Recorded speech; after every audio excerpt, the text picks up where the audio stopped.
newsroom perked up when they heard about two new studies linking coffee to a longer life. As a doctor, it's nice to be able to say, instead of don't eat that, don't eat this, to be able to just say enjoy.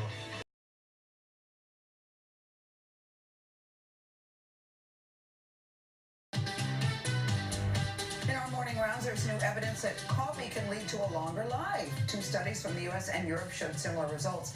The American study found that people who drink 1 cup of coffee a day have a 12% lower risk of dying. Those who have 2 or 3 cups have an 18% lower risk. Our Dr. Tara Narula is here to sort it all out. So is this from Starbucks? Yeah, right. Anywhere.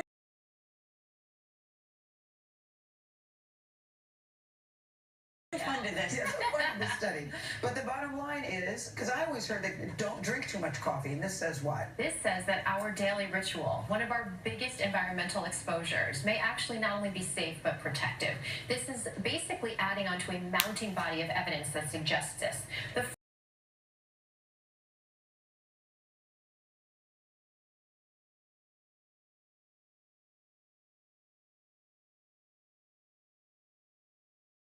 first study was a European study, very large, almost 500,000 individuals across 10 countries, followed for 16 years, and they found that those who drank 3 cups or more, in men, they decreased their death by about 18%, in women, decreased death by about 8%. The second study took place in America, looked at different ethnic and racial backgrounds, Japanese Americans, Latino Americans, African Americans, whites, and they also found a decrease in mortality. So for those that drank 1 to 3 cups, as you mentioned, a decreased risk of dying from 12 to 18%. And this was decreased dying from heart disease, cancers, respiratory disease, kidney disease, strokes. Caffeinated, decaffeinated, does it matter? So that's what was interesting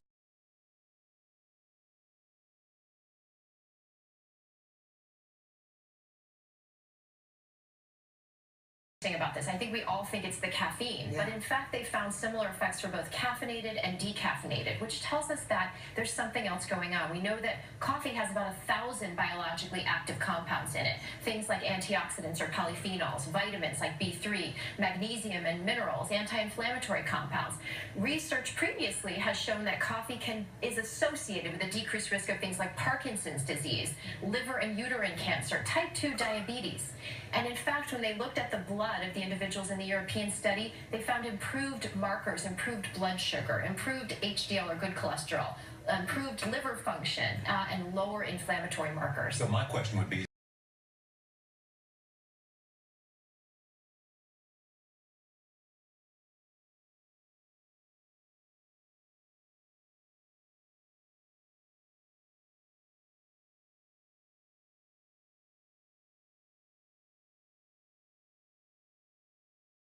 anyway, without even drinking coffee, you could take these things that add all these benefits and get them some other way.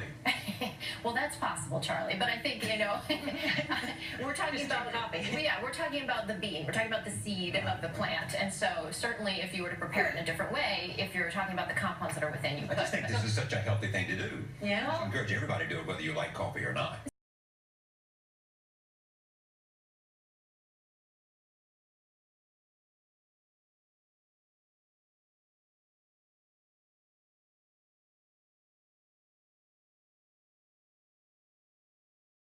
Certainly. I mean, I think it's important always with this research, and we talked about this, to point out limitations of the study. Okay, so yes, we're seeing this mounting body of evidence, but these are observational studies. They don't prove cause and effect.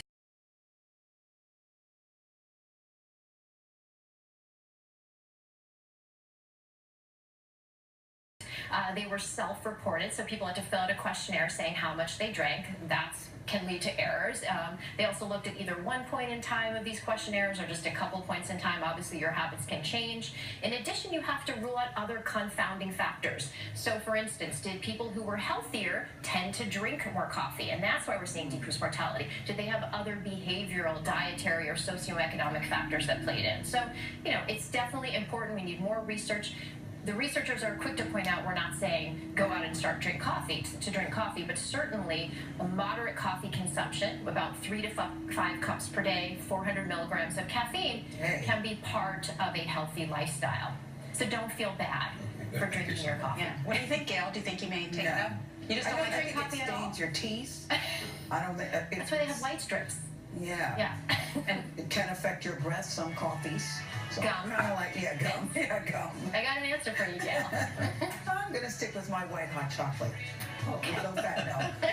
What does that do for you, Tara? That stuff is good at Starbucks. Highly recommend it. I love my coffee, so. Okay. Well, congratulations to all you coffee drinkers. You work in wonder. I like it. Thank you, Tara. Thank you. I boo. That'll keep you living longer. Yeah, that too, yes. All right, ahead.